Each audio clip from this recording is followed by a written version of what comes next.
There are places the earth tried to hide, places buried so deep in silence. Even time forgot how to speak their names. But silence is not emptiness. It listens. It remembers. Beneath the jungles and oceans, under deserts and ancient skies, lie cities that once pulsed with fire, gold, and prophecy, where priests sang to eclipses and kings built stairways to the stars. Now, roots crack their temples, sand drinks their roads, and clouds drift through their bones. But listen closely, and you'll hear something stirring. A whisper, a shape in the mist, a breath behind the veil. Somewhere, a city still dreams. Somewhere, a flame is still waiting to be seen. In this journey, we walk through the forgotten, not just ruins, but questions, wonders, warnings. We don't just visit what was lost. We rediscover what was never meant to be found. So if you're ready to disappear for a while, to slip between worlds, to listen not with your ears, but with your soul, then come closer. Let the darkness fall. Let the ruins rise. And if something ancient reaches back to you, don't be afraid to answer. If this journey stirs something in you, like the echo, comment what you feel, and subscribe to follow the footprints the world forgot. The ruins are calling. Let's go. You're drifting now. Not quite asleep. Not quite awake. The edges of your thoughts are dissolving into something older, thicker. The air around you feels humid, rich, heavy with a scent you can't place. It smells like moss, like ash, like the breath of something ancient. And through the trees, not the trees you know, but trees that tower like cathedrals, there's a sound. Not quite wind, not quite water, but something alive. In this quiet space, you feel yourself drawn toward it, not with fear, but with wonder. Because somewhere in the heart of a forest so vast, it has its own weather. There was once a city, or so they say. Its name was never written, but one man called it Zed. He wasn't a myth maker or a madman. He was a soldier, a scholar, a map maker for the Royal Geographical Society. His name was Percy Harrison Fawcett, and in 1925 he disappeared into the Amazon rainforest in search of a lost civilization. He never returned, but the story never left. Fawcett wasn't the first to dream of hidden cities in South America. For centuries, the myth of El Dorado, the city of gold, had lured men to their deaths. But Z was different. Z wasn't a fantasy about wealth. It was a theory about truth. Fawcett believed the Amazon, long dismissed as a place too wild, too poor in soil, too chaotic to support cities, had once been home to something astonishing, an organized, intelligent society with astronomical knowledge, architectural planning, and a culture that thrived not in spite of the jungle, but with it. The idea offended European sensibilities. The dominant belief among 20th century scholars was that indigenous people of the rainforest lived in scattered tribes, lacking the complexity to form anything resembling urban civilization. But Fawcett didn't believe that. During his expeditions across the Brazilian and Bolivian frontiers, he encountered fragments, not just physical ones, like shards of pottery and raised earthen mounds, but whispers, legends passed down by indigenous communities, stories of stone towers swallowed by vines, roads that led nowhere, gods who walked among humans and then vanished into the forest. And then there was Manuscript 512, a mysterious document written by Portuguese explorers in the 18th century, describing a ruined city in the interior of Brazil, filled with arches, inscriptions, and massive stone buildings. Fawcett clung to it, not as proof, but as a signpost. Z became his obsession. He spent years preparing for one final journey, not a military campaign, not a funded expedition, but a deeply personal quest. He would go into the jungle with only two companions, his 21-year-old son, Jack, and Jack's best friend, Raleigh Rimal.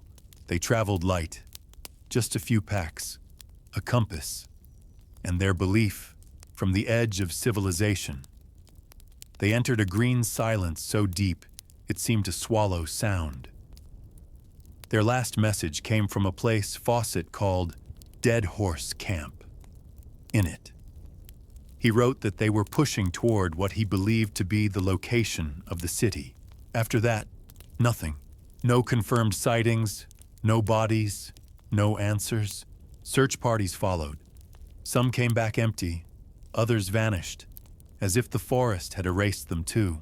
For nearly a century, Z became a symbol of obsession, a mystery fed by rumor, reinforced by danger, and wrapped in the seductive allure of the unknown. Some believed Fawcett had been killed by hostile tribes. Others thought he'd succumbed to disease or starvation. And then there were those who whispered maybe he found it. And maybe he chose to stay. For decades, the academic world dismissed the entire idea. The Amazon was considered a place of biological complexity, not cultural sophistication. The thought that ancient cities could have once existed there, cities with monuments, mathematics, and spiritual centers, was seen as romantic nonsense. And then, in the early 2000s, something unexpected happened. The jungle began to give up its secrets with the help of LiDAR, a remote sensing technology that uses laser light to scan beneath forest canopies. Archaeologists started detecting patterns in the earth, from the sky, under the foliage. They saw geometry lines too straight, shapes too regular, circles, squares, grids, paths that connected settlements over distances of dozens of kilometers. In 2022, a study published in Nature revealed more than 24 ancient sites in the southwestern Amazon. These weren't camps. They were urban centers with pyramid-like platforms, plazas, and causeways laid out with stunning precision, some even aligned with the stars.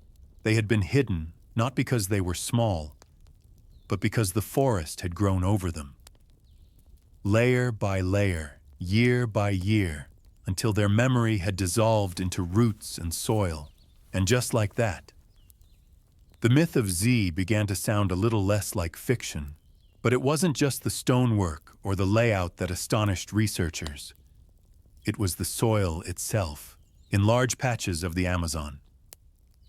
Archaeologists began noticing something strange. The ground was black, rich, fertile, and full of charcoal, bone, and organic matter.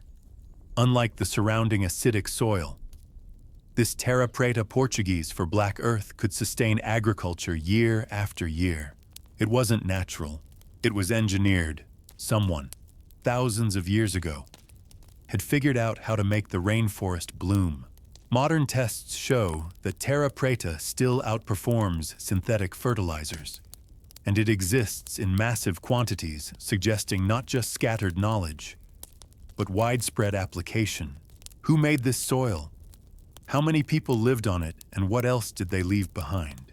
These questions have no clear answers, but they do raise an intriguing possibility. Maybe Z wasn't a single city.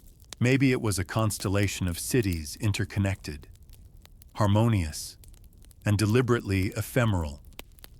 A civilization that didn't build pyramids of steel and ego, but ecosystems that understood how to flourish in silence, in secrecy, and in sync with the natural world.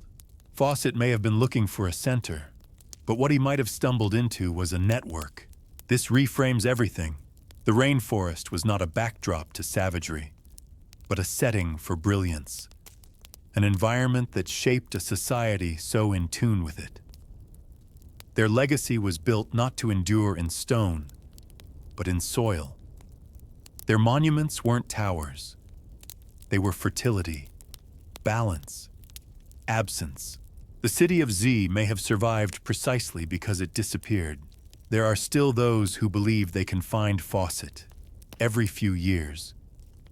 A new theory emerges: bones found near the Xingu River, tribal oral histories that mention a tall white man, rumors of European artifacts in uncontacted villages. But none have been confirmed.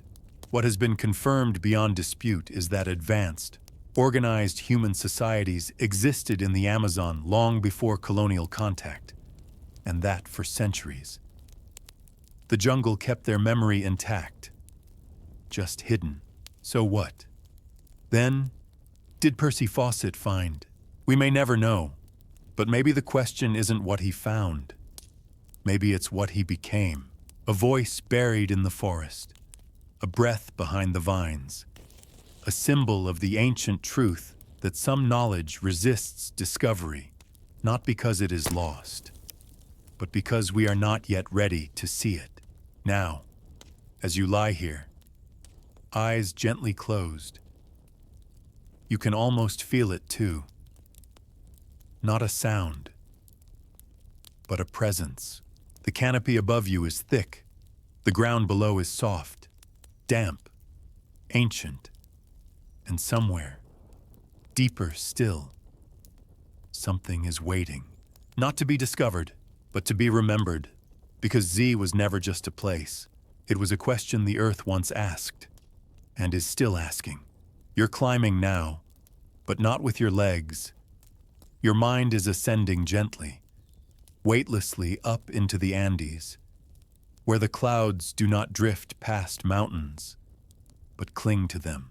This is where stone meets sky, where time holds its breath, and where, somehow, a city was built not by conquering the mountain, but by becoming part of it. They call it Machu Picchu, from below.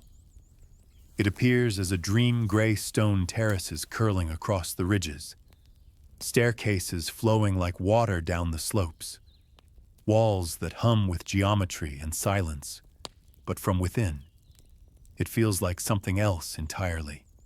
Not just a city, not even a ruin, but a memory that refuses to fade. No one alive today knows its name. The Inca left no written records of it.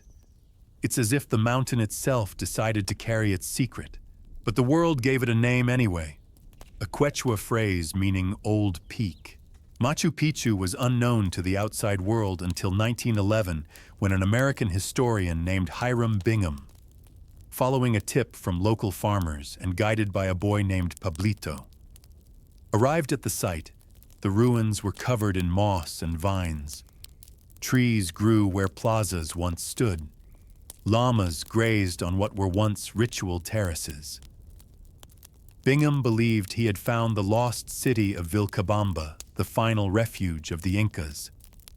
That belief would later be proven wrong. What he found wasn't the end of the Inca Empire. It was something else. Something that didn't quite fit the known story.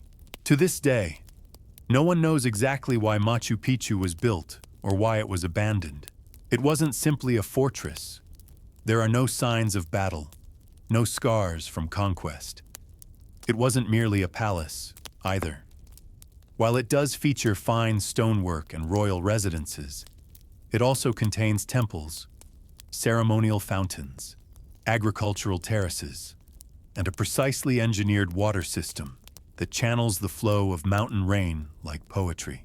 Some believe it was a royal estate for Emperor Pachacuti, a summer retreat in the clouds. Others say it was a ceremonial center, aligned with astronomical events, perhaps even a sacred pilgrimage site. A few theorize it was built far earlier than the Inca themselves, inherited rather than constructed, its creators long forgotten.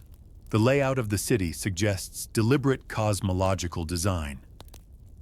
The central Intihuatana stone, A carved pillar, often translated as hitching post of the sun, aligns with the solstices. On the June solstice, the sun rises over the snow-capped mountain of Huayna Picchu, casting shadows along the carved stone edges in ways that suggest deep astronomical knowledge. And that's only the beginning. Machu Picchu's positioning isn't random. It rests between two fault lines, dangerous, yes, but also brilliant. The tectonic instability made it easier to quarry and shape the surrounding granite. Its location also granted access to multiple ecological zones: highland, jungle, river valley. This allowed for diverse agriculture, water capture, and trade. In a way, Machu Picchu is the pinnacle not just of architecture, but of ecological understanding. Everything flows here: water, wind, intention. The Incas, or whoever built this place, seemed to understand balance as more than mathematics. They built walls that lean subtly inward, trapezoidal doors that resist earthquakes, and drainage systems so efficient they still work today. The entire city seems to breathe with the mountain rather than sit atop it. And then they left. No one knows when or why. Some suggest a smallpox outbreak brought by Spanish colonists to other parts of the empire reached this far. Others think the city was abandoned intentionally before the Spanish ever found it. To protect its sanctity, there is no record that the conquistadors ever reached Machu Picchu. It survived not by strength, but by silence. Its remoteness saved it. Its mystery preserved it. Even the jungle, usually so quick to consume, seemed to respect its presence, letting vines wrap gently, moss settle softly, as though trying not to disturb the city's long sleep. And yet, for all its beauty and symmetry, Machu Picchu is not a place of comfort. Climb its terraces, and you'll feel the thinness of the air. Wander its narrow stairways, and you'll sense the presence of ritual. Even today, many visitors report a strange weight when walking its grounds, as if the place remembers. The past here isn't gone, it's waiting. In 2010, satellite scans and ground-penetrating radar revealed that what we see may only be part of the story. Beneath Machu Picchu, under the visible plazas and pathways, lie chambers yet unexplored. Caves that might contain tombs, perhaps treasures, perhaps nothing. The mountain is still holding back. We know this much: the Inca were master engineers. They built a network of roads stretching over 24,000 miles across the Andes. They understood elevation, agriculture, hydrology. But they had no wheels, no metal tools, no written language, and still, they gave us Machu Picchu. Every stone here was shaped not by machine, but by hand. Not cut, but coaxed. Polished with stone on stone. Fitted together so precisely that even now, not a blade of grass fits between them. This wasn't just skill, it was devotion. This was a place meant to endure not just time, but awe. And then there are the questions no archaeologist can answer. Why are certain stones magnetized? Why are some walls warmer to the touch than others, even in the same sun? Why are certain staircases carved directly into cliff faces where no foot should step? These aren't just structural puzzles. They are choices, intentions. Someone built Machu Picchu with purpose beyond practicality. To stand in its center is to feel like you are in a place made not just for people, but for something higher, something watching, something listening. And perhaps that's why it still feels alive, not bustling, but breathing. Even in its stillness, it whispers, through the mist that gathers before sunrise, through the wind that sweeps along the ridges, through the silence between footfalls on its stone paths. The city wasn't lost. It was waiting, waiting for a moment not to be conquered, but to be remembered. And now, as you lie here, still and soft and far from the noise of the world. Maybe you can feel that, too, not in your ears, but in your chest. A slow rhythm, like stone listening to sky. The Incas are gone, but Machu Picchu remains, not just because it was built well, but because it was built with reverence. And perhaps that's what makes it sacred, not the mystery of its origins or the perfection of its angles, but the simple fact that it has endured. Here, above the clouds, the past has not passed. It's watching. You're walking now, but not on pavement, not on soil. You're walking on silence. Stone dust lifts gently with every step, then drifts back down as if time itself is exhaling around you. There's a canyon ahead, narrow, curved like the inside of a forgotten ribcage. Its walls rise so high they block out the sky. Sunlight barely touches the ground.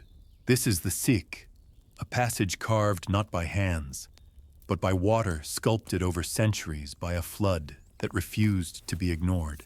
At first, it feels like you're walking into a crack in the earth, but the deeper you go, the more it begins to feel like something else. Like the earth itself is opening to let you in. And then, without warning, the walls pull back. The path widens, and there it is. Petra, the city in the stone. Or maybe the city that is stone. It doesn't rise above the desert, it emerges from it. Carved, not built, summoned, not constructed, for over 2,000 years. Petra has hidden in plain sight. Its rose-red facade still catches the light like fire caught in rock. Its silence is not emptiness, it's memory. And that memory is waiting for you. They say the Nabateans built this city, but it's more accurate to say they revealed it. Petra was never about conquering nature. It was about carving harmony into stone. Every column, every facade, every line etched with a patience we no longer understand. This was not hurried work. It was devotion in motion. The most iconic structure is the Treasury al-Khazna, towering, impossibly symmetrical, carved directly into the sandstone cliff. Its name comes from local legend, a story of hidden treasure stashed in the urn that crowns its top. But archaeologists believe it wasn't a treasury at all. Most likely, it was a royal tomb, or perhaps a temple, or both. Because Petra is a city of dual meanings. Everything here is something else. The theater is Greek in style, but Nabatean in spirit. The temples borrow Egyptian forms, yet echo Mesopotamian function. Water systems, built with such brilliance that they still astonish engineers today. Flow beneath a desert that rarely sees rain. How did a people with no empire, no standing army, and no written history create this? The Nabateans were merchants, but not merely traders. They were master navigators of both land and culture. They controlled the incense trade, moving frankincense and myrrh from the southern Arabian Peninsula to the Mediterranean world.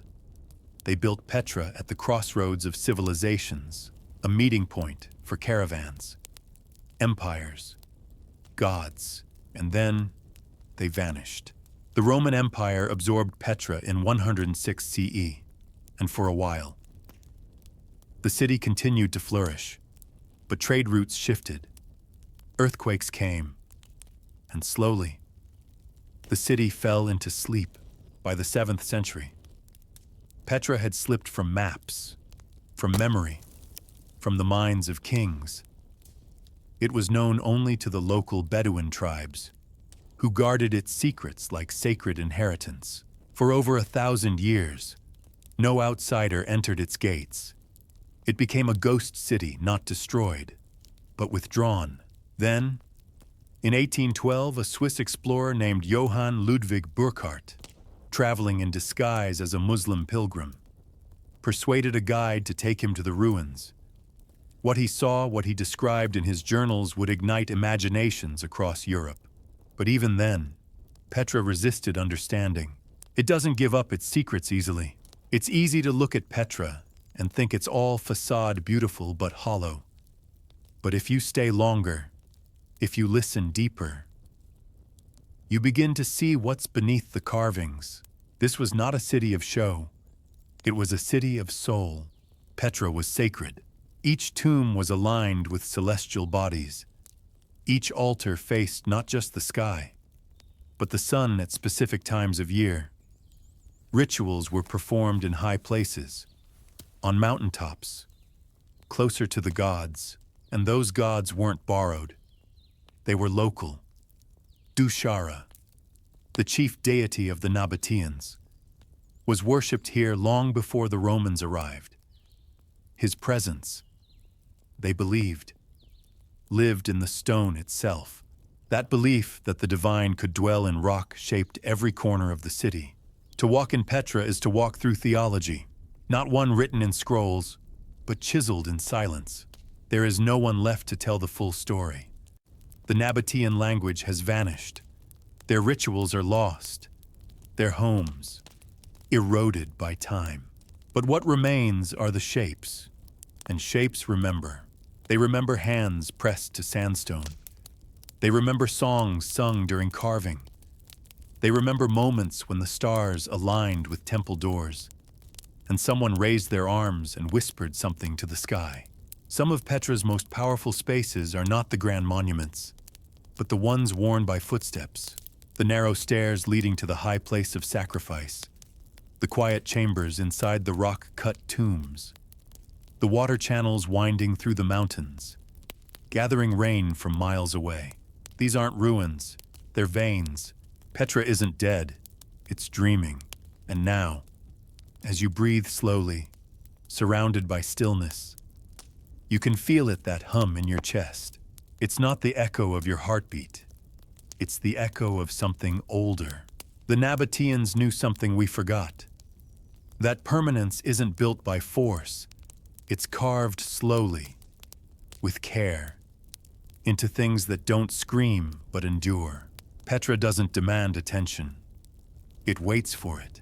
And when you give it, when you sit among the rose-red stones as the sun fades and the wind rises through the canyon, it begins to speak, not in words, but in warmth, in weight, in wonder. You are not alone here. There are voices in the rock, shapes in the sand, and stories still waiting in the shade. You are not the first to pass through, and you won't be the last. But tonight, Petra is yours. Not to keep, just to remember. You're sinking now, but not into water, into time. The deeper you go, the quieter it gets. The edges blur, the noise fades, and all that's left is a strange echo, a name repeated across millennia, like a ripple that never ends. Atlantis. You've heard the word before. Everyone has. But what was it? A warning, a riddle, or something that once truly stood beneath the sun? Close your eyes, breathe slowly, and listen.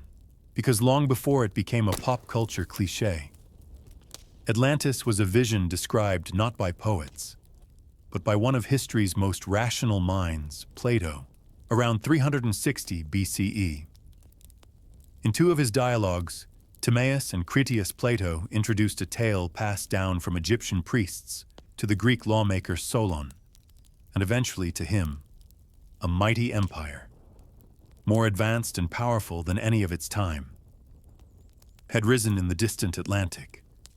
It had great fleets, gleaming temples, rings of canals and land, and a society rich in both wisdom and hubris. And then, in a single day and night of misfortune, it sank beneath the sea, gone, but not forgotten.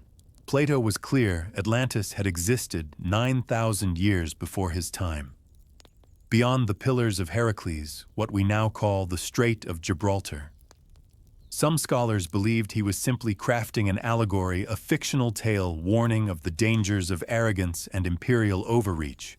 But others weren't so sure, because something about the story refused to die. Over the centuries, Atlantis has been discovered over and over again. In the Azores, in the Caribbean, in Antarctica, beneath the Mediterranean, even in South America. Each new theory, each new scan of the ocean floor is met with hope and skepticism. And yet the idea persists, because the story of Atlantis isn't just about a place. It's about a pattern, a society that rose too high, that reached too far, and then vanished. It's an idea that feels frighteningly familiar. What if Atlantis wasn't a single city, but a symbol? A memory passed down from a real catastrophe, perhaps the Black Sea deluge, or the eruption of Santorini around 1600 BCE, which devastated the Minoan civilization. That eruption created tsunamis, destroyed coastal settlements, and turned day into night. Could it have inspired Plato's tale? Or was Atlantis real, just not where we expected? Some researchers point to the Richat structure in Mauritania, also called the Eye of the Sahara, a massive, circular geological formation visible from space. Its rings mirror Plato's descriptions, almost exactly concentric circles of land and water, surrounded by mountains, facing the sea. But the ocean is hundreds of kilometers away today. Was it once closer? Was this structure once a city? Satellite images show no clear signs of ancient buildings, but then again, millennia of wind and sand have erased more obvious things. Other theorists turn to southern Spain, suggesting that the lost city may lie beneath the mudflats of Doñana National Park, an area prone to flooding, rich in archaeological remains, and suspiciously consistent with Plato's geography. Then there are the more daring hypotheses that Atlantis lies under Antarctic ice, preserved for eons and only now thawing into view, or that it was never on Earth at all, a metaphor for a cosmic memory, a lost race, a vanished age of knowledge. But maybe the answer is simpler. What if Atlantis was many places? What if civilizations, not just one, had reached levels of complexity long before history remembers? What if floods and fires and shifting plates buried their bones before we learned how to write? Human history, as we understand it, only stretches back 5,000 years. But humans like us, anatomically, intellectually, have existed for over 200,000. What were we doing all that time? And what have we forgotten? Atlantis, whether real or not, forces us to ask the question, what if we are not the beginning of civilization, but one of its many rediscoveries? Archaeologists are finding evidence of ancient, organized societies at sites once believed impossible, from Göbekli Tepe in Turkey, built 12,000 years ago, to submerged ruins off the coast of India and Japan. Each discovery shifts the line between myth and memory. Atlantis sits right on that line. The name itself is intoxicating. It stirs something beneath logic, a longing for a world lost, a place we can almost remember, but never quite touch.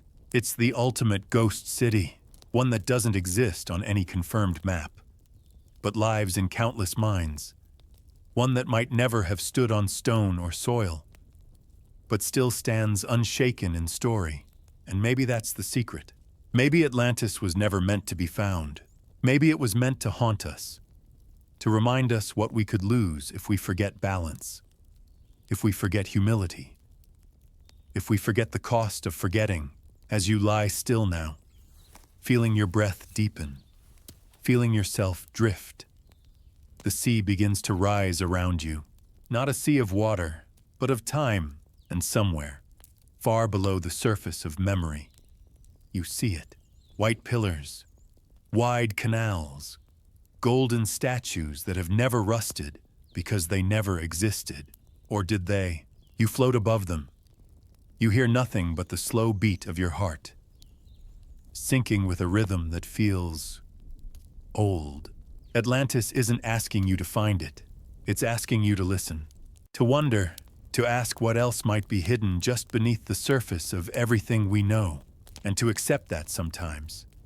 The things we lose are the things that shape us most. You're walking barefoot now. The air is thick, not heavy soft, like fabric draped over the world. Above you, the trees arch like cathedrals, and somewhere ahead, stone begins to bloom. You don't hear cars, you don't hear voices, only the quiet rhythm of something older than silence. And then, through the branches, you see it. Not rising, emerging, the temples don't tower, they unfold, like stone lotus flowers blooming from the soil. This is Angkor. You've heard of Angkor Wat, the largest religious structure on Earth. But that's just one part of a much greater secret. You are standing within the heart of what was once the largest city in the ancient world. Not a city of concrete or chaos, a city of light and shadow, of causeways and canals, of devotion shaped into stone. Angkor was the capital of the Khmer Empire, a civilization that once ruled most of mainland Southeast Asia at its height in the 12th century. Angkor wasn't just a religious center, it was a metropolis, home to nearly 1 million people. When London was still just a market town, but unlike Rome or Athens, Angkor didn't spread outward, it breathed inward, it pulsed with water. The Khmer engineers weren't just architects of temples, they were masters of hydraulics. They carved massive reservoirs, moats, and canals that caught monsoon rains and redistributed them through the dry season. This wasn't just irrigation, it was climate control. Angkor was not built beside a river, it became one. The entire city was designed as a mandala, a sacred diagram. Roads ran in cardinal directions. Beret's vast water reservoirs mirrored the cosmos, and each temple was aligned to stars, solstices, and the great rhythms of time itself. But what makes Angkor so strange is how it disappeared. When the French explorer Henri Mouhot stumbled upon its ruins in the 1860s, he could scarcely believe what he saw. Vast towers entangled in jungle roots, faces carved into stone, smiling without lips, corridors swallowed by vines, steps eroded not by war, but by weather. He wrote that it was grander than anything left to us by Greece or Rome, and yet, for centuries, it had been forgotten, not abandoned, forgotten. How does a city like that disappear? It wasn't destroyed in one day. It wasn't swallowed by fire or invasion. It simply faded. The reasons remain debated. Climate instability, overexpansion, shifts in trade routes, religious transformation, maybe all of them. But the jungle didn't attack Angkor. It embraced it. As political power moved south to Phnom Penh, the trees moved in, slowly, patiently, and Angkor exhaled stone by stone back into the earth. But not completely, because the temples remain, Bayon, with its many faces, each smiling like a secret, Ta Prohm, where silk cotton trees grow through rooftops like time made visible. Preah Khan, a city within a temple, within a forest, within a dream. Everywhere you turn, there are doorways with no destination, steps that lead upward, then stop. Passages so narrow you wonder if they were built for people or spirits. But here's what might surprise you most. We only recently began to understand how vast Angkor truly was. For centuries, archaeologists believed the temples were surrounded by scattered settlements, maybe small wooden homes now lost to time. But in 2016, airborne laser scanning LiDAR revealed something astonishing.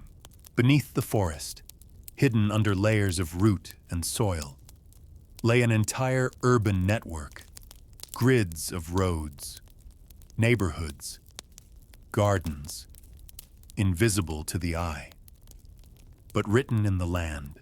It wasn't just Angkor Wat. It was Angkor the city, one of the most complex and densely populated pre-industrial metropolises in human history, and no one knew. It had been sitting there the whole time, sleeping. The Khmer people never vanished. Their descendants live all across Cambodia today, but their capital, their cosmic city, became a myth inside a ruin, inside a jungle. And when you walk here, even in your mind, you feel it.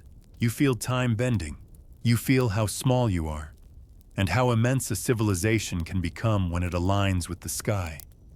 The rain, the wind, every stone was placed with purpose, not just to impress, but to resonate. You see it in the apsaras, the celestial dancers carved into every column, frozen mid-movement for 1,000 years. You see it in the bas-reliefs, where entire epics unfold across temple walls, battles between gods and demons, churning oceans of milk, worlds born from the breath of serpents. These weren't decorations, they were invocations. Angkor wasn't just a place to live, it was a way to understand existence. To move through the temples was to move through cosmology. To reach the central sanctuary was to approach the center of the universe. And yet, for all this grandeur, Angkor remains gentle. It never screams. It doesn't demand. It waits. Like the banyan tree waits for sunlight, like the stone waits for footsteps. It's there, whether you see it or not. And now, as your breath slows, as the jungle air folds softly around your thoughts, you can almost see it. Too. Not the ruins, but the city as it was, flags fluttering from spires, children splashing in moats, priests lighting lanterns as dusk settled over the towers, the scent of lotus and incense, the sound of chanting, the quiet joy of balance. Because that's what Angkor teaches, even now, that nothing truly magnificent needs to last forever. That greatness isn't in conquest, but in harmony, and that even if a city disappears, its echo can outlive the stones. You're still walking, but now, the trees part. A soft breeze moves through the leaves. A bell or maybe a bird rings in the distance. You smile, because the empire may have faded, but the forest remembers, and now, so do you. The desert is not silent. It hums. It remembers.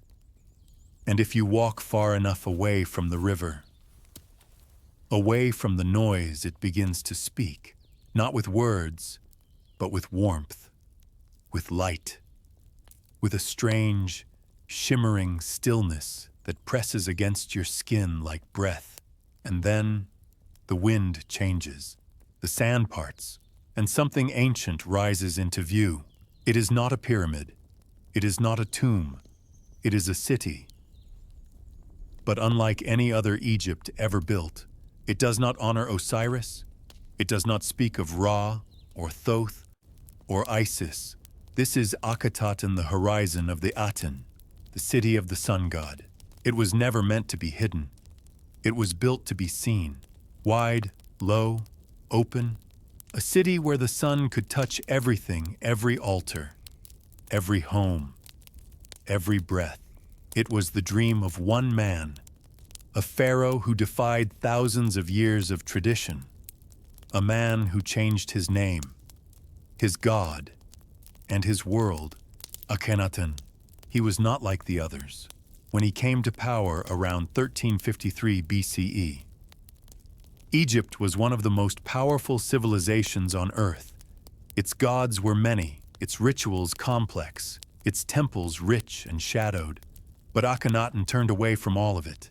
He believed there was only one god, not a being, but a presence. The Aten, the sun disk.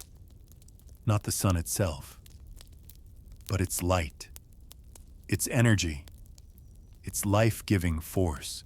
And so he did the unthinkable. He closed the temples of the old gods. He moved the court far from Thebes, and in a place where no city had ever stood, in the middle of empty desert, he began to build. He called it Akhetaten, the city of the horizon where the Aten rises. Everything about this city was different. It wasn't walled. It wasn't fortified. It didn't sprawl like a typical Egyptian capital. It stretched along the Nile, open and wide, like a canvas waiting for sunlight. Temples had no roofs because the Aten had to shine directly onto the altar. Statues were minimal, shadows discouraged. Even the art changed. The traditional Egyptian stiffness gave way to curves and realism. Akhenaten was portrayed with elongated limbs, soft bellies, wide hips. He broke the image of divine perfection and replaced it with something human. He painted scenes of his family, not at war or ceremony, but simply sitting, kissing, being Pharaoh as father, God as light. For a moment, it felt like the future had arrived, and then it ended. In less than 2 decades, the city was gone. Akhenaten died. His son, a boy named Tutankhaten, changed his name to Tutankhamun and restored the old gods. The temples of the Aten were closed. The city was abandoned, and Akhenaten's name was chiseled out of monuments erased from history by those who feared what he stood for. Akhetaten was left to the sand, but it did not disappear beneath the dunes. The city waited whole, quiet, intact. Its streets still ran straight, its buildings still stood, its people artists, priests, scribes left behind homes, tools, writings, and in those writings, something remarkable was found. Letters, hundreds of clay tablets, diplomatic messages from kingdoms across the ancient world. Syria, Babylonia, Canaan. They spoke of alliances, demands, betrayals. They called Akhetaten not just a city, but a capital, a power, one that burned brightly and then vanished. It was rediscovered in the late 19th century, and even now, it remains one of the most complete snapshots of ancient Egyptian daily life. No other site reveals so much and yet explains so little. Why did Akhenaten believe what he did? Was it madness, enlightenment, political strategy? Why build an entire city from scratch, only to let it dissolve? And what did the people think, the thousands who followed him, who changed their gods, their rituals, their sky, only to return to the old ways when he died? Was it faith or fear? Some see Akhenaten as the world's first monotheist, a visionary before his time. Others see him as a heretic, a tyrant, a man who nearly dismantled a civilization to satisfy his own beliefs. But no matter how you judge him, one truth remains. He built something no one else dared to. He imagined a world ruled not by chaos and competition, but by a single, unifying force light. He envisioned a city without darkness, without secrets, a city where every shadow had to answer to the sun. Even now, as you lie still and listen, you can feel it, that warmth, not heat, but presence. The sensation of being watched, not by eyes, but by radiance. The horizon never really ends. It moves as you move. It recedes, then rises, and that's where Akhetaten still lives. Not in museums, not in textbooks, but in the hush between sunrise and sky, in the line where light first touches the earth. That was his city, and maybe, for a moment, it's yours too. You're following a path now. It's not paved. It doesn't curve gracefully like modern roads. It climbs steep, uneven, wild. You can feel the weight of air here, It clings to your skin like a whisper from the trees. Every breath tastes like rain and soil, and somewhere behind the branches, stone waits. Not the kind of stone that shouts its presence, the kind that has been still for so long. It forgot how to echo. Then a step, and another. The jungle pulls back, just slightly, and you see them. Terraces, layered platforms of gray-green stone, curving along the slopes like ripples in the mountain. They don't look like ruins. They look like memory given shape. This is Teyuna, or as the outside world came to call it, Ciudad Perdida, the lost city, hidden deep in the Sierra Nevada de Santa Marta of northern Colombia. It lay unknown to the modern world until 1972 when grave robbers, moving through dense forest in search of treasure, stumbled upon a staircase carved into the earth. They followed it, and what they found wasn't gold. It was a city wrapped in silence, stone rings, raised plazas, pathways that curved with the land rather than cutting through it. It had no walls, no writing, no battle scars, just rhythm, just intention. Archaeologists would later confirm that Teyuna was built by the Tayrona, a pre-Hispanic civilization that flourished in this region more than 1,000 years ago, long before the first ships from Spain ever touched the Americas. The Tayrona didn't build up. They built out, integrating their architecture with the terrain, sculpting the mountainside without mutilating it. More than 250 terraces have been uncovered, connected by over 1,200 stone steps. These weren't random, they were planned, engineered, laid out like circuits of thought. And yet, there is no central palace, no towering temple, no monument to kings. Because the Tayrona understood power differently. They lived in harmony not just with nature, but within it. They designed Teyuna like an offering, a place to speak with the sky, to listen to the wind, to understand the turning of time, not through clocks or calendars, but through water, seeds, and stars. And then they left. Sometime in the 16th century, as Spanish colonization spread, the Tayrona vanished into the forest, not because they were destroyed, but because they chose silence over surrender. Some migrated to higher ground. Some went deeper into the mountain. Some melted back into the jungle so completely, it would take centuries to find the paths they once walked daily. And yet, they never truly disappeared. Their descendants still live. The Kogi, the Arhuaco, the Wiwa indigenous communities who have preserved the Tayrona's beliefs, knowledge, and sacred relationship with the land. To them, Teyuna was never lost. It was simply not ours to find. They called it the heart of the world, a spiritual center where earth speaks, and people must listen. They believe the world is kept in balance through thought, ritual, and respect, that all rivers flow from sacred knowledge, that every disturbance in the outside world begins with a forgotten truth. And that's why, even after its rediscovery, Teyuna remains different from other archaeological sites. You cannot reach it by car. You cannot buy your way in. You walk for days through rainforest, rivers, and ridges, and even then, when you arrive, you are a guest. This place is not a museum, it is alive. Look closely and you'll see the signs. Circular platforms where homes once stood, flat stones where rituals were performed, drainage systems still working after 1,000 years, pathways that rise and fall with the terrain like breath. The Tayrona left no written language, but they spoke through structure. Each terrace was a sentence, each step a pause, each layout a message passed from stone to sun.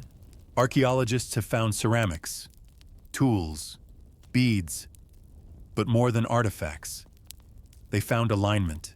Teyuna wasn't just a settlement, it was sacred technology, a city that mediated between earth and spirit, A place where nothing was wasted, where every piece had purpose, where the sacred wasn't hidden in temples, it was embedded in daily life.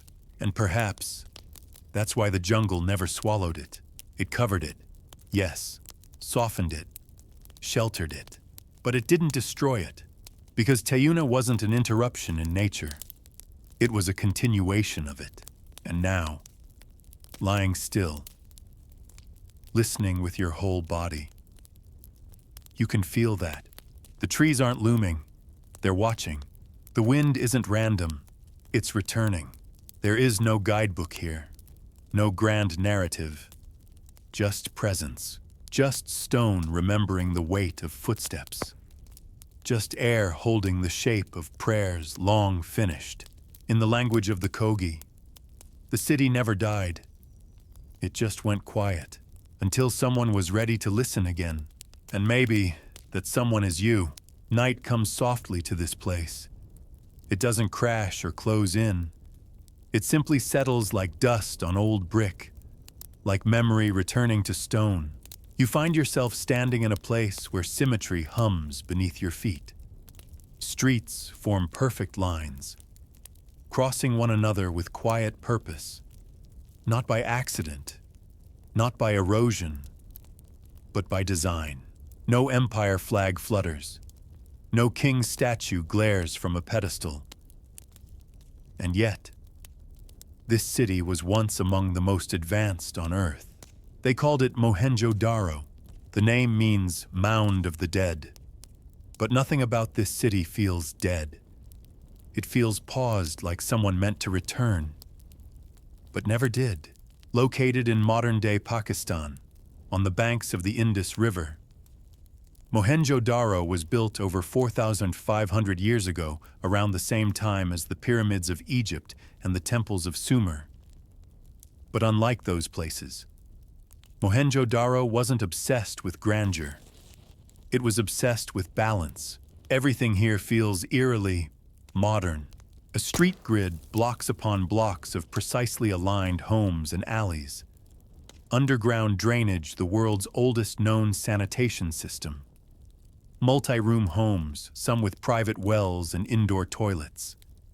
And a city layout with clear zones, public, private, sacred, industrial, all of this, thousands of years before concrete, electricity, or even iron. How? No monumental palaces, no extravagant tombs, no inscriptions boasting of rulers or conquests. In fact, we don't even know what language they spoke. The script found etched into seals, pottery, and stone tablets composed of strange pictographs has never been deciphered. Not a single sentence of theirs has ever been read. They wrote, but we cannot hear them. And still, they speak, through bricks, through geometry, through silence that echoes with purpose. The people of Mohenjo-Daro built with standardized bricks, every one the same size, ratio and composition, each brick. A quiet agreement among thousands. We build together, we measure together, we live together. No swords have been found here, no great armories, no mass graves of war. Instead, granaries, public baths, workshops, and a great structure called simply the Great Bath, 12 meters long, 7 wide, lined with brick and bitumen. It was likely sacred, a place not of spectacle, but of purification. Imagine a people who thought bathing together was more important than worshiping a king. A civilization that placed civic life above divine ego. But then they vanished. Not in fire, not in war, just absence. The city was abandoned around 1900 BCE. No one knows why. Some blame climate, the shifting of rivers, the drying of the Indus. Others point to tectonic events, a possible earthquake that weakened the city's infrastructure and pushed people away. And some suggest a slow unraveling, trade routes fading, unity fraying, governance loosening. But here's the truth. We don't know. No final battle, no written farewell, just empty homes and silent streets. And yet, even in ruin, Mohenjo-Daro whispers order.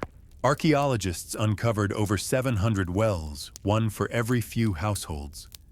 Sewer systems with inspection holes and brick-lined drainage. Public trash bins. Stone weights used in standardized measurements. Even the location of the city set high above the floodplain shows foresight. This wasn't a place of chaos.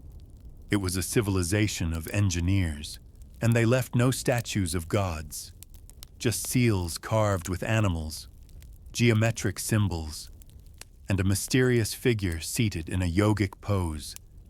Some call him the Proto-Shiva, others, just a guardian of balance. Who were these people? What did they call themselves? We name them Harappans after another site in the same civilization. But that wasn't their name. Their real name is lost. Their stories, scattered. Their voice, locked behind undeciphered symbols. And yet, as you walk these streets still preserved, still measured, you begin to hear them. Not in words, but in design. This was a city of equality, of hygiene, of shared space and quiet intelligence. No towering ziggurats to reach the heavens, just careful planning to live better on Earth. No tyrants demanding pyramids, just architects solving floods. No warriors carving empires, just neighbors building systems. The deeper you wander into its layout, the clearer it becomes. Mohenjo-Daro didn't fall with fire or arrogance. It faded, not failed. And perhaps it didn't die at all, because echoes of its brilliance remain in every city that values public space, in every home that dreams of water and light, in every plan that chooses logic over legacy. Look again at its bricks, not fragile, but enduring. In them lives the memory of a people who thought ahead, who saw sanitation as sacred, who believed in the quiet power of structure. And now, in the hush of this moment, it feels like the city breathes again. Somewhere in the far Pacific, where waves break gently across scattered coral reefs, there is a place the locals do not visit after nightfall. It rises not from land, but from the sea, a black city made of stone, floating on tiny artificial islets off the coast of Pohnpei and Micronesia. No roads led here, no mountains overlook it, no river fed its people. And yet, it was built massive, deliberate, mysterious. The locals call it Nan Madol. The name means spaces between tides, between worlds, between what we can explain and what we still can't. You arrive by canoe, gliding across shallow water that turns ink dark under the basalt walls. There are no gates, just channels, more than 90 of them, winding like liquid roads between 100 small islands. Each island, man-made, each wall, impossibly large. Some stones weigh 50 tons or more, and yet they rest, balanced like books on a shelf, without mortar or reinforcement. It is unlike anything else in the Pacific, and unlike anything that should have existed here, in this time, by this culture. No beasts of burden, no wheels, no metal tools, and yet it was built. The ruins stretch across 200 acres, temples, tombs, dwellings, canals, all engineered atop a coral reef, far from any mainland. A city of stone, afloat on the sea. The eerie silence isn't just environmental, it's cultural, to the descendants of those who live nearby. Nan Madol is kapu forbidden, cursed, perhaps, or sacred beyond understanding. Some say ghosts roam the walls. Others say the builders themselves were not entirely human. But whatever the legend, one thing remains: no one stays the night. Who would build such a place? Or more hauntingly, why build it here? Archaeologists believe Nan Madol was the ceremonial and political seat of the Saudeleur dynasty, a mysterious ruling class that arrived on Pohnpei around the 12th century CE. They ruled for centuries, uniting dozens of clans under a centralized, and some say ruthless, theocratic regime. The city was their throne, but it was also their mirror, built not in forests, but in the sea surrounded by water, isolated by design. Each clan had its own island, each functioned priests, royalty, fishermen. Attendants had its own designated coral mound, but at the center was Nandawas, the royal compound. Protected by towering walls of prismatic basalt, it still stands. Inside lie tombs, stone-lined crypts, now emptied by time or by legend. Some say the rulers were buried in full regalia. Others whisper they were never buried at all, but vanished into the tides. And here's what remains inexplicable: the construction. The basalt columns used throughout the city resemble hexagonal logs, as if nature had cut them for stacking. But nature didn't stack them. Humans did. How did they move such weight?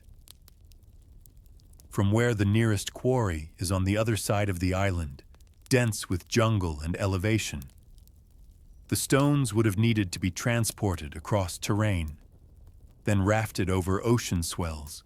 One theory suggests the use of log rollers. Another proposes ancient tidal rafts, but neither seems adequate for the size, precision, and scale. Then there are the local legends. Some elders claim the stones were flown into place moved by magic or song, not as metaphor, but as memory, a knowledge now forgotten. Even the colonial explorers who first documented Nan Madol in the 1800s found themselves unnerved. The German governor of the island once attempted to excavate the tombs in Nandawas. He was found dead days later, under mysterious conditions. Since then, even scientific missions have reported strange occurrences: sudden equipment failure, inexplicable sounds, thick fog that comes from nowhere, coincidence atmosphere, or something older watching. But beyond the legends, what's equally fascinating is what Nan Madol represents. It's one of the only known ancient cities built entirely on coral reef. It may be the only megalithic site in the world that rises from the sea like this. No natural harbor, no farmland, no source of fresh water, and yet it thrived for centuries. The Saudeleur used it not just as residence, but as a theater of power. The very isolation of Nan Madol was a tool forcing nobles to obey, cutting them off from their kin, forcing loyalty through geography, and perhaps that's why it fell. Oral traditions speak of tyranny, of heavy-handed rule and spiritual corruption, of a foreign people who had forgotten their roots. In the 17th century, a warrior named Isokalekal, part myth, part man, arrived from a distant island and led a rebellion against the Saudeleur. He defeated them and took over the city, but not for long. Soon after, Nan Madol was abandoned. No other ruler dared live there. No dynasty replaced the old one. The jungle crept back in. The tide reclaimed the edges, and the people turned away. They say the spirits stayed behind. Today, Nan Madol is a UNESCO World Heritage Site. And yet, even now, it receives few visitors. There is no gift shop, no glowing lights, no tour buses, just ruins, silence, and stone. The islets remain. The water channels still wind, and at night, when the wind stills and the moon reflects perfectly on the tide, it feels like the city might wake again, if only for a moment. What did the builders believe? Did they raise this stone city to touch the sky, or to commune with the sea? Was it a kingdom, a tomb, a secret they never meant to share? Or was it a whisper from an older world, one that trusted silence more than explanation? There are no answers in the basalt, only questions in its arrangement, no voices in the tide, only echoes in the stillness. And so, Nan Madol floats not just in water, but in memory. A city of the sea, built by hands we can't quite understand, watched by stars, and remembered by silence. They said the gods walked among men here, not in legend, not in myth, but in brick and stone and law. A place where heaven did not need to come down, because earth had already reached up. Babylon, the city whose very name echoes through time with weight and wonder, somewhere between history and dream, somewhere in the dust of Iraq, where the Euphrates once curled like a serpent around its walls, and gold glinted from temple rooftops at sunset. But if you go there now, there are no towers, no gardens, only silence. And yet, that silence hums, because Babylon was not just a city, it was a heartbeat. The ancient Sumerians had already laid the groundwork, the myths, the irrigation, the ziggurats that scraped the sky like staircases for gods. But Babylon refined it, defined it, and for a time, ruled everything. We know the names: Hammurabi, the king who gave the world its first great legal code, written not in ink, but carved in stone, so none could say they forgot.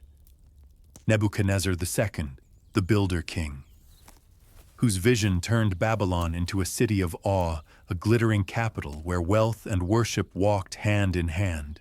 But we also know the stories: the Tower of Babel, stretching toward heaven, so bold that it angered the divine; the hanging gardens, suspended in air and mist, so beautiful they defied even gravity's law; the writing on the wall, Mene Mene Tekel Upharsin, marking the fall of kings.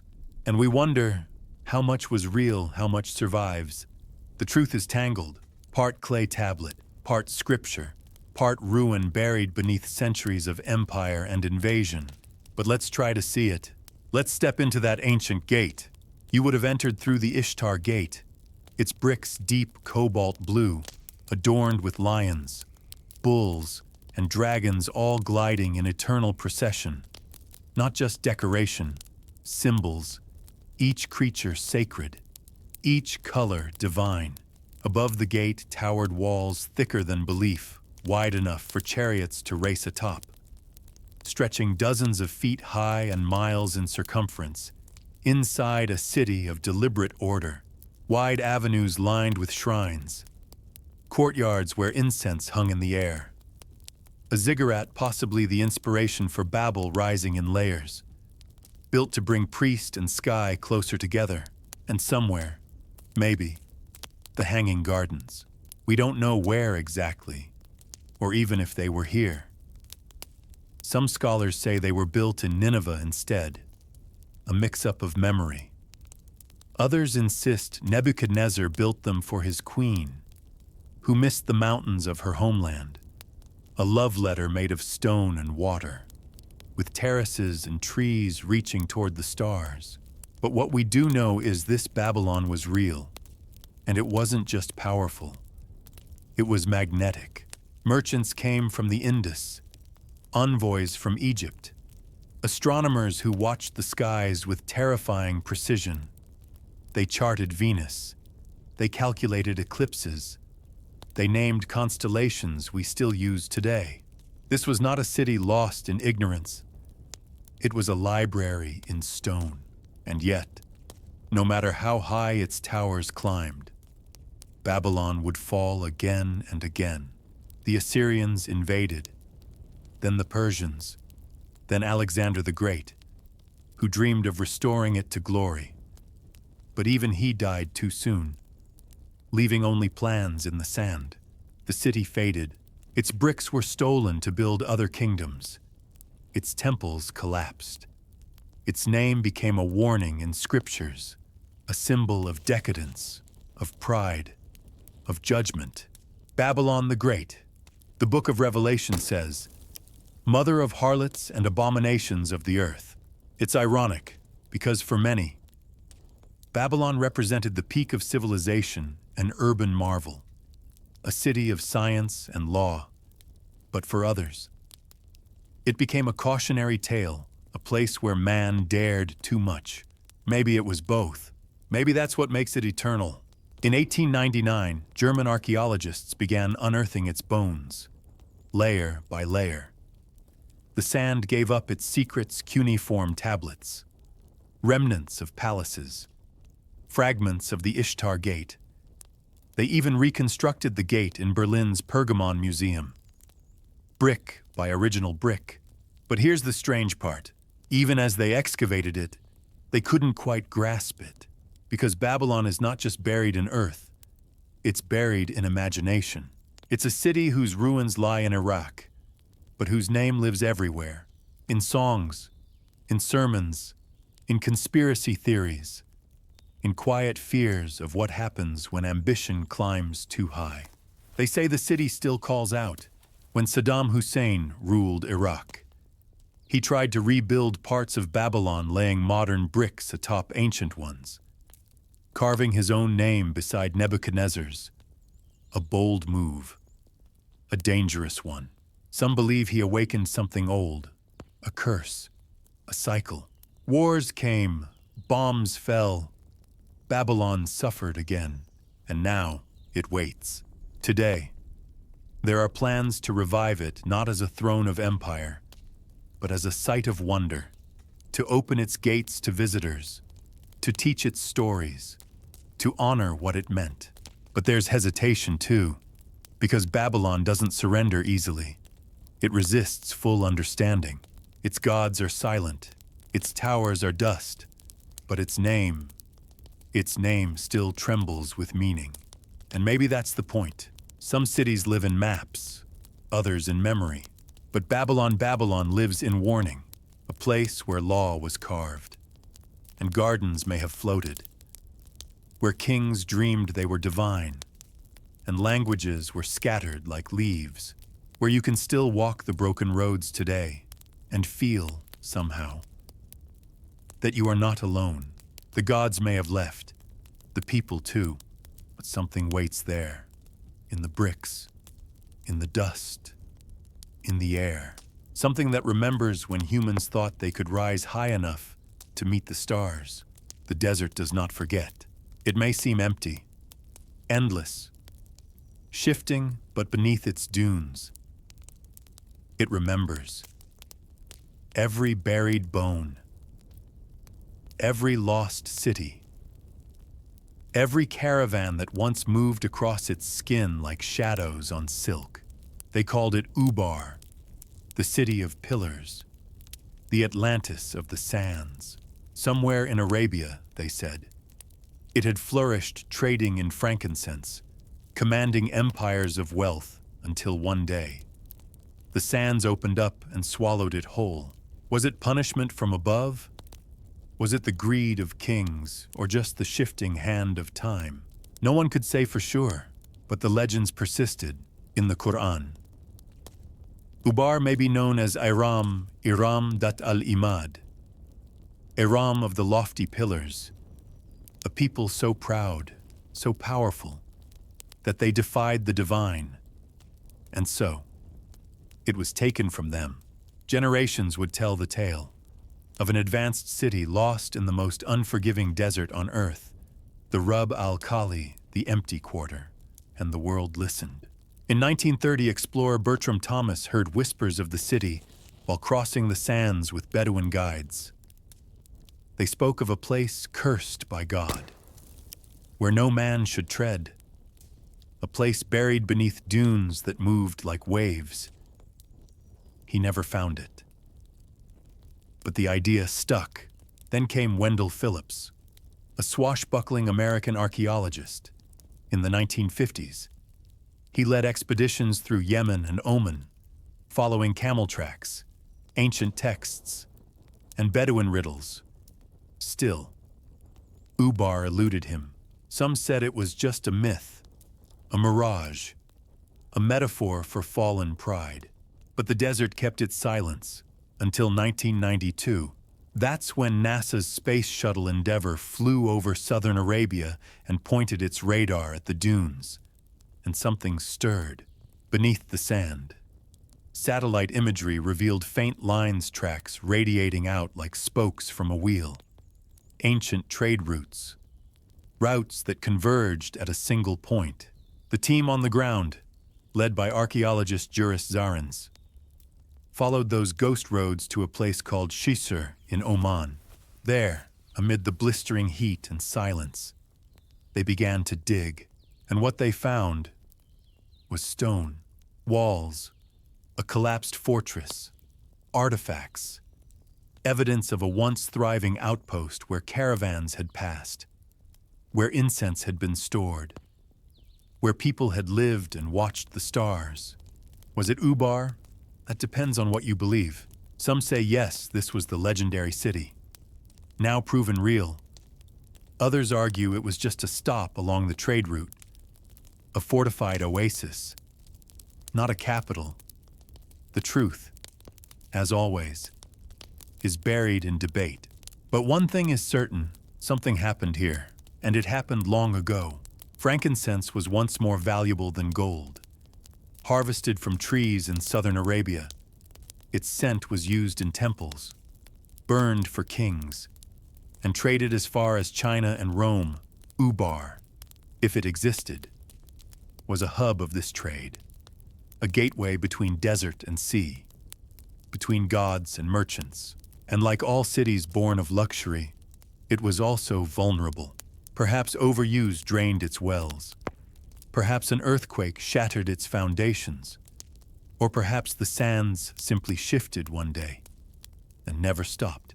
Local Bedouins say the city sank, that it was swallowed, punished for arrogance, and standing there, in the heat, with wind hissing through the ruins. You begin to believe them, because there is something uncanny in the empty quarter. It stretches for 250,000 square miles. No rivers, no cities, only dunes as tall as skyscrapers, and heat that hums in your bones. It is a place where mirages rise like ghosts, where compasses fail, and where time drips like resin from a wounded tree. And in the middle of that silence, the legend of Ubar still glows. The ruins at Shisur are modest weathered stones, cracked cisterns, fragments of pottery, but they suggest permanence, trade, survival, and then collapse. Excavations revealed that part of the structure had indeed fallen into a limestone sinkhole, just like the legend said. And yet, no one can agree if this was the city from the Quran, the one punished by the heavens. No golden artifacts, no towering temples, just traces, echoes. But maybe that's what Ubar was always meant to be. Not a place to conquer, but a warning to remember. A city built on riches and pride. A city lost to those very same winds. In the years since its rediscovery, Ubar has remained a puzzle. Some archaeologists have walked away, disappointed. Others still return, hoping the desert will offer more. And above it all, the satellites still pass watching, scanning, waiting. You can stand there, at Shisur under the burning sun, and feel the pull, the weight of stories, the breath of vanished camels, the scent of resin in a place that no longer burns incense. And you realize Ubar may never have been one city. It may have been many, a network, a dream, a name whispered across miles of sand to describe a whole world now gone. Because in the end, legends are not bound by walls. They are carried on wind. And here, in the Rub al-Khali, the wind still speaks. It rustles the tents of nomads. It stirs the bones of caravans lost. It wraps around the stones of Shisur and whispers the same question again. What happens to a city when it forgets humility? Maybe the gods don't strike with lightning. Maybe they simply stop sending rain. Let the wells run dry. Let the dunes return. And maybe, somewhere beneath your feet, the real Ubar still sleeps whole and untouched, beneath layers not just of sand, but of silence. Waiting! It always begins with a whisper, a name breathed through centuries, carried on parchment, painted in firelight, recited in the dark. Troy, to speak it is to summon 1,000 stories of gods and mortals, of warriors and kings, of a wooden horse wheeled into fate. But peel back the layers of legend, and something unexpected stirs beneath. Stone, dust, walls, not metaphor, not myth, but earth. Excavated, measured, real. Troy was not only a story, it was a place. And it still is. The ruins lie near the modern village of Hisarlik, in northwestern Turkey, just a breeze away from the Dardanelles, from that wind-swept plateau. The Aegean shimmers in the distance, and the land is shaped not just by weather, but by memory. Because here, under 30 feet of dirt and time, lies the ghost of a city that inspired Homer's Iliad, and perhaps much more. It was in the 1870s that a German businessman named Heinrich Schliemann came to dig. Armed with shovel, ambition, and the Iliad as his map. He searched not for ruins, but for heroes, and what he found changed everything. He unearthed fortifications, towers, and gates, some damaged by fire. He claimed to have found Priam's treasure, a hoard of gold and ornaments he attributed to the king of Troy himself, and though later scholars would question his methods, even condemn them, his conviction forced the world to look again at myth, because myth had just bled into stone. But Troy is older than even Homer imagined.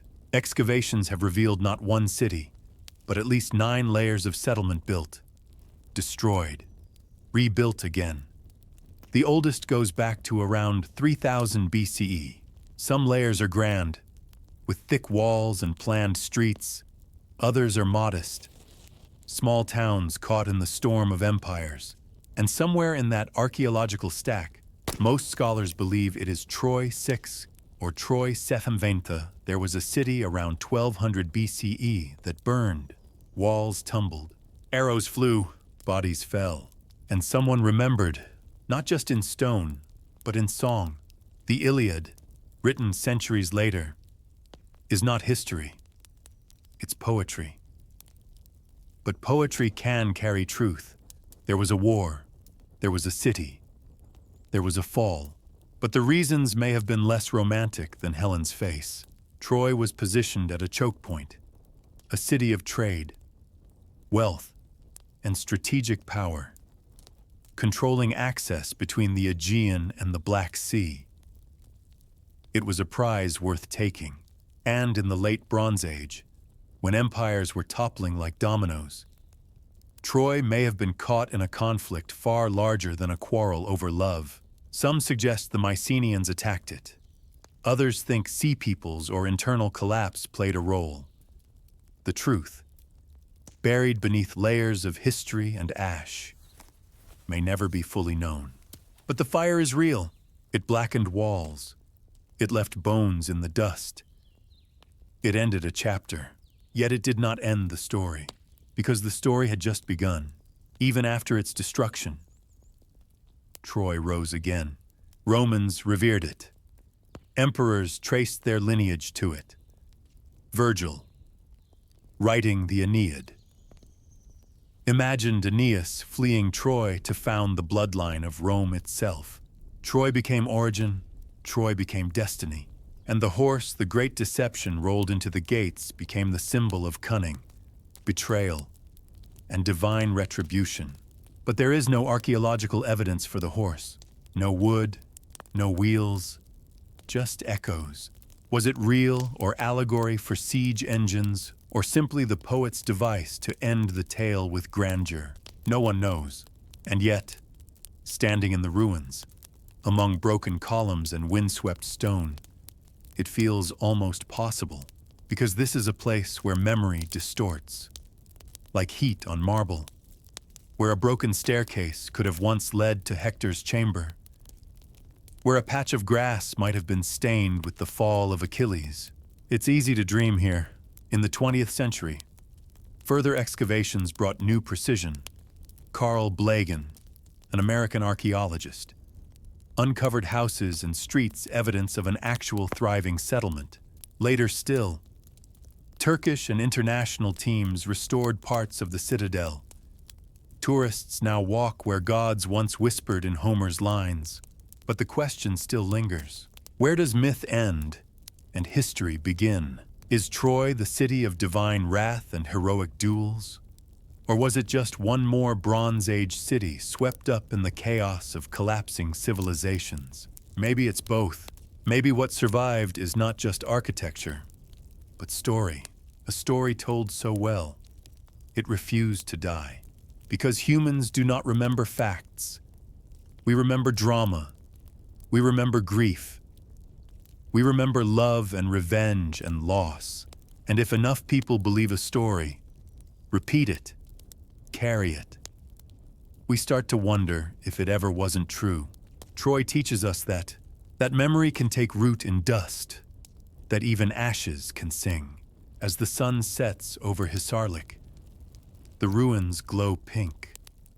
Cicadas hum in the dry grass, and the breeze that once carried the sails of 1,000 ships moves gently through olive trees. You can close your eyes and almost hear it. The clang of bronze, the murmur of prophecy, the rustle of robes as Cassandra screams and no one believes her. You can feel the ghosts, not in fear, but in reverence. Because this was a real place, not just a backdrop for war stories, but a home. A city that rose and fell and rose again, only to finally be buried not just in soil but in myth, and still it breathes. In literature, in archaeology, in the hearts of every child who hears about a wooden horse and wonders what's waiting behind the gates. Troy is not just the past. It is the mirror we hold to our own obsessions. What are we willing to burn for beauty? What lies do we wheel through gates when pride blinds us? What ruins will we leave behind? Hoping someone will one day find them and understand. The horse is empty now, but the city remains, beneath the soft gray sky of the Mississippi Valley, just east of modern-day St. Louis. The land hums with a silence older than history. Most who drive past feel nothing. They see only gentle hills rising from flat fields, a cluster of grassy mounds that ripple like memories through the earth. But if you pause, if you listen closely, the ground beneath your feet will begin to speak, not in words, but in shape, in shadow, in absence.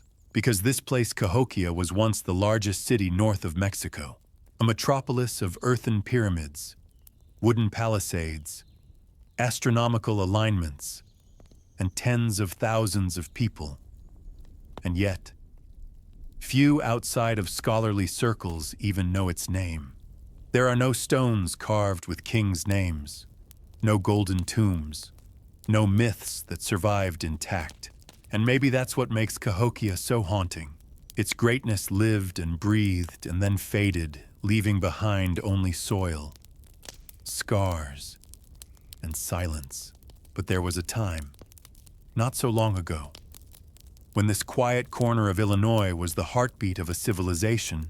Around 1050 CE, something extraordinary happened.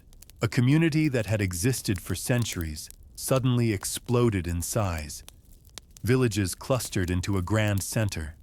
Dozens of mounds were built, some flat-topped, others conical, all hand-formed from packed earth carried in baskets.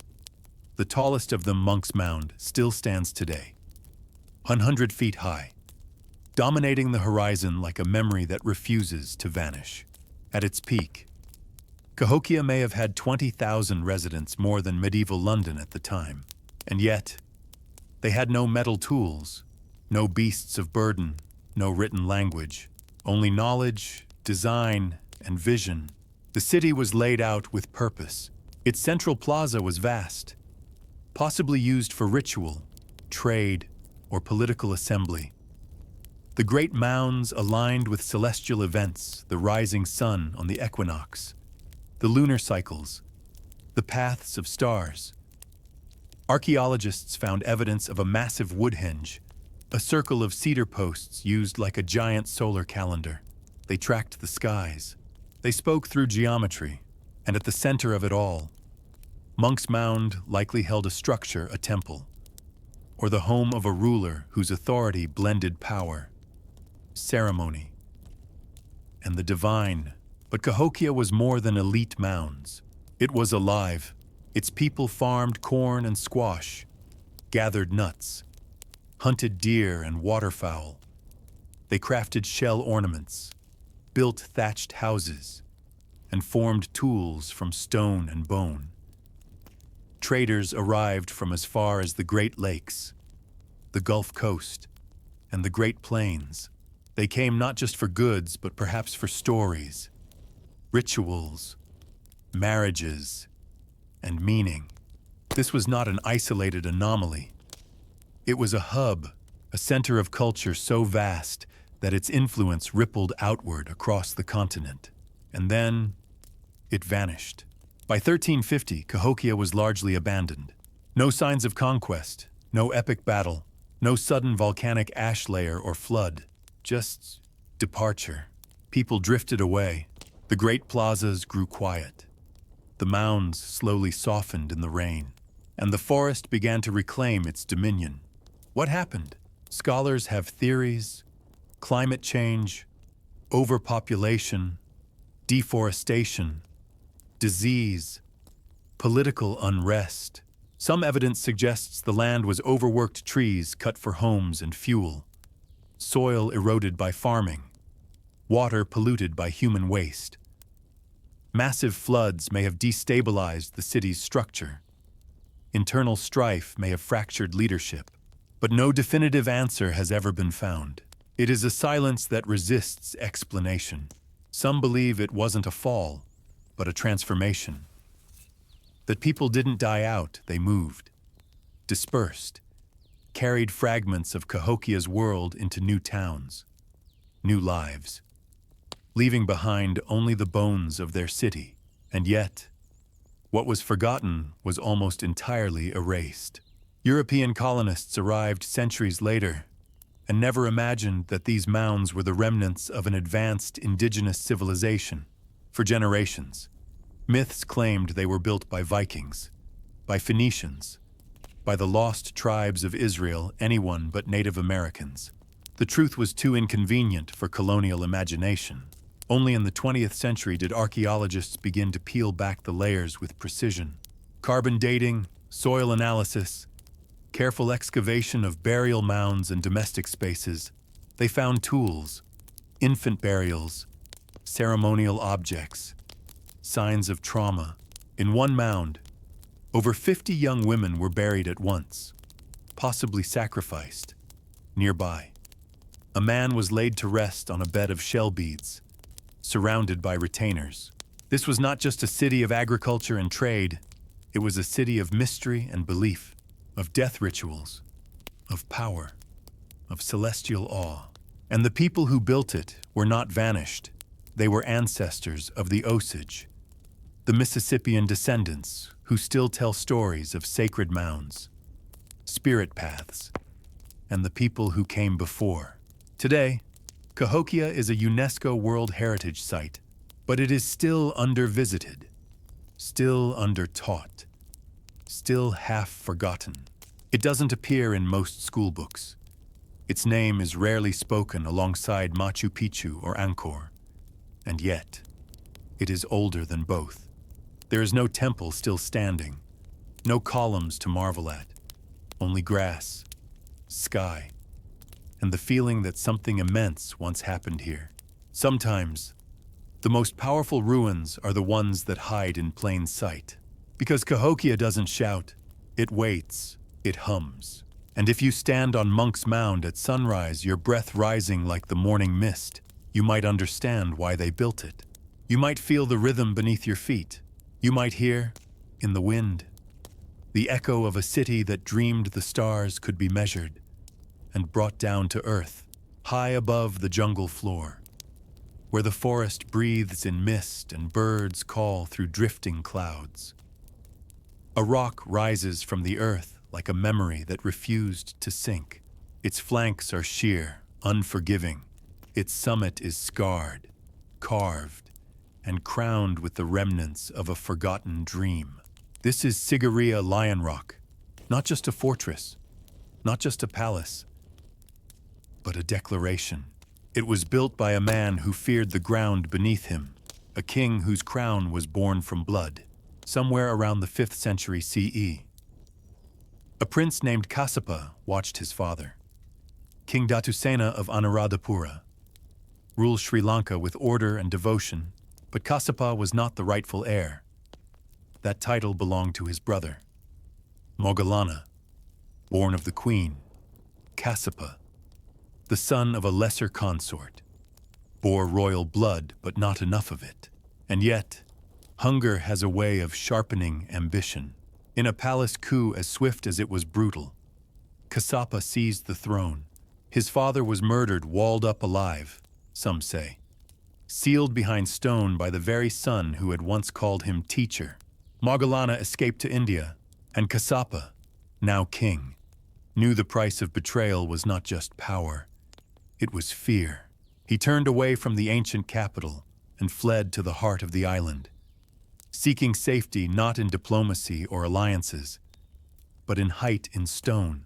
There, in the middle of the wilderness, he found Sigiriya, a 200-meter-high granite monolith rising above green canopy and coiling vines. It had once been volcanic rock.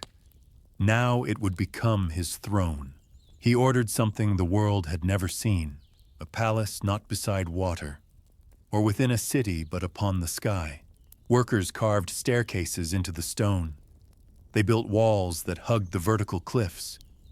They painted frescoes sensuous, floating women with lotus flowers and jeweled adornments. Their meanings still debated. Gardens blossomed around the base, one of the oldest surviving landscaped gardens in the world. They were not simple greenery. They followed a sacred geometry: tiered pools, flowing canals, underground hydraulics, all designed to reflect symmetry, power, and peace. And halfway up the rock, the face of a lion appeared, not a full body, but 2 immense claws carved from stone, flanking a staircase that vanished into the creature's chest. The rest, now lost, may have formed a massive lion's head, jaws wide, a symbol of royal authority. To enter Sigiriya was to walk into a lion. But it wasn't just fear that shaped this place. There was beauty here, refined, deliberate, poetic. The mirror wall, still faintly glistening after centuries, once reflected the king's image, and later, when the court had vanished, visitors carved poems into it, praising the women painted above or lamenting the passage of time. They wrote of longing, of beauty, of transience. Sigiriya was not just a fortress, it was a mind made into stone, and yet, it couldn't save him. Moggallana returned, 10 years later. With an army, the climactic battle did not take place atop the rock. As legend might demand, Kassapa, perhaps confident, descended to face his brother on open ground. His elephant faltered, his troops hesitated. The tide turned, rather than face capture. Kassapa drew his own sword and ended his story by his own hand. Sigiriya was abandoned as a royal palace shortly after. Its secrets were sealed in vines. Its art faded in rain. Its walls fell to silence. But it never entirely vanished. For centuries, Buddhist monks used its upper chambers as hermitages, carving shallow meditation niches into the rock, whispering prayers into the sky.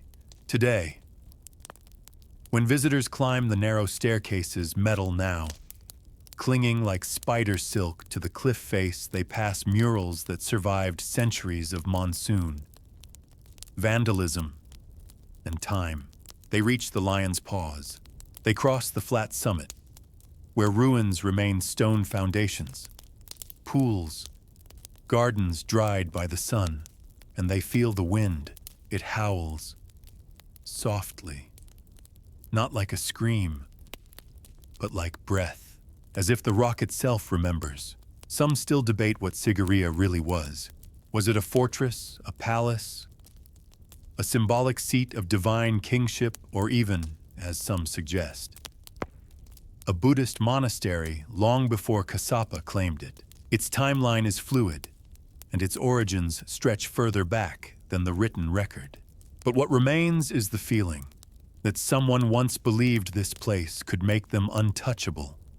That from here, they could see all things, control all threats, escape the pull of fate. But no rock, no matter how high, can outlast the truth.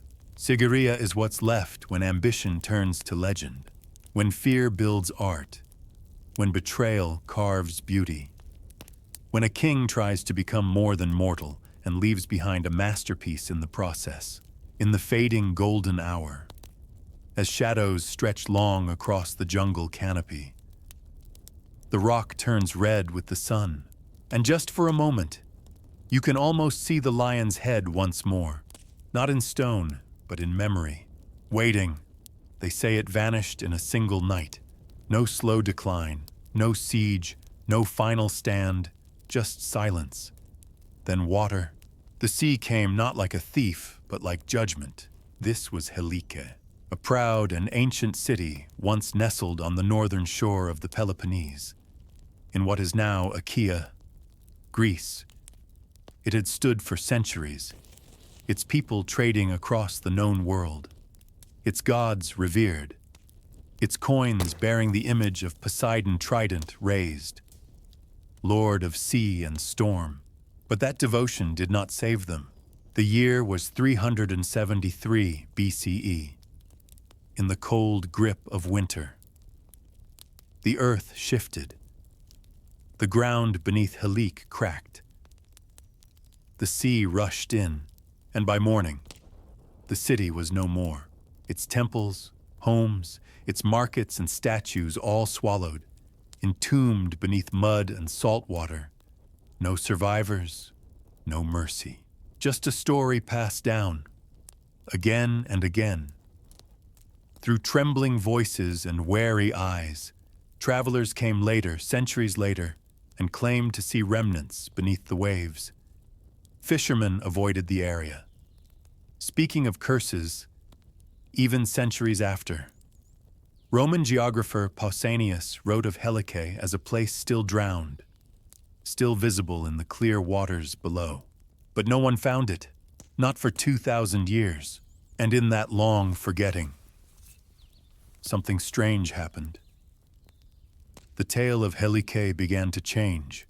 It became larger. Philosophers spoke of a mighty city swallowed by the sea, a city that had grown arrogant, perhaps too proud, a city punished by the gods. Plato, writing just a few decades after Helike's disappearance, described a lost island civilization, Atlantis, destroyed in a single night of earthquakes and floods. And though he claimed Atlantis existed beyond the Pillars of Heracles, across the vast Atlantic, many wondered, had he heard whispers of Helike, had fact become myth, or myth fact? Because unlike Atlantis, Helike was real, and for millennia, it was lost, until 2001, near the coastal town of Aegean. Archaeologists finally uncovered the ruins just where ancient texts had said they would be, buried beneath layers of sediment deposited by the tsunami and its aftershocks. There, They found paved roads, walls, pottery, a city crushed, frozen in time, beneath 5 meters of silt, not beneath the ocean, as once believed, but buried in the earth, beside it, and the pieces began to form again. Helike had been more than a city. It had been the center of a regional confederation, its political power extending across multiple towns. Its economy thrived on trade. Its people worshipped Poseidon Helikonios, whose temple was renowned across Greece. There were signs the city may have received warnings. Animals reportedly fled days before. Tremors were felt. And yet, the people stayed. Maybe they thought the gods would spare them. Maybe they didn't believe the land itself could betray them. But the quake came. The delta liquefied. The sea pushed in. A phenomenon known today as soil liquefaction turned solid ground to sludge. Buildings sank. People vanished. No wonder later generations whispered of a curse. No wonder Atlantis echoed with its name. Today, few walk the paths where Helike stood. The excavation continues delicate, methodical. Finds are catalogued. Pottery is brushed clean. But the soul of the place that still lingers in the hush of the sea breeze, some say it's a warning, not just of tectonics and fault lines, but of forgetting of what happens when we stop listening to the land, when we stop remembering the lessons hidden in mud and silence. Helike reminds us that myths aren't always born from fantasy. Sometimes, they're born from grief, from cities that once stood tall, then vanished overnight, from dreams that left no time to end.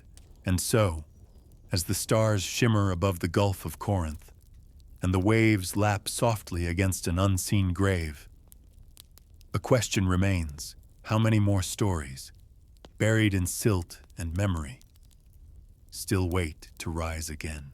How many Atlantean echoes lie beneath our feet, misnamed, misunderstood, patiently holding their breath for discovery? Helike does not answer. It simply sleeps. Somewhere beneath your feet, the earth remembers. It remembers the footsteps of those who came before, not only the kings and stone carvers, but the listeners, the storytellers, and those who refuse to let wonder fade. If these lost cities stirred something in you, a whisper of awe, a memory you never lived, a question that still lingers, then stay with us. There are more forgotten empires waiting to rise again, more mysteries buried in the dust of centuries, more stories hidden in the folds of time. So before you drift into sleep, if this journey moved you, click the like button below, share it with someone who still dreams of vanished worlds, and subscribe to walk with us again. Through the ruins and riddles of history's deepest places, every click helps keep the memory alive. Every share brings another soul to the fire. Every subscription is a doorway to the next city. Thank you for traveling with us tonight. Sleep well, and may your dreams be full of stars, stone, and the silent voices of all we have not yet found.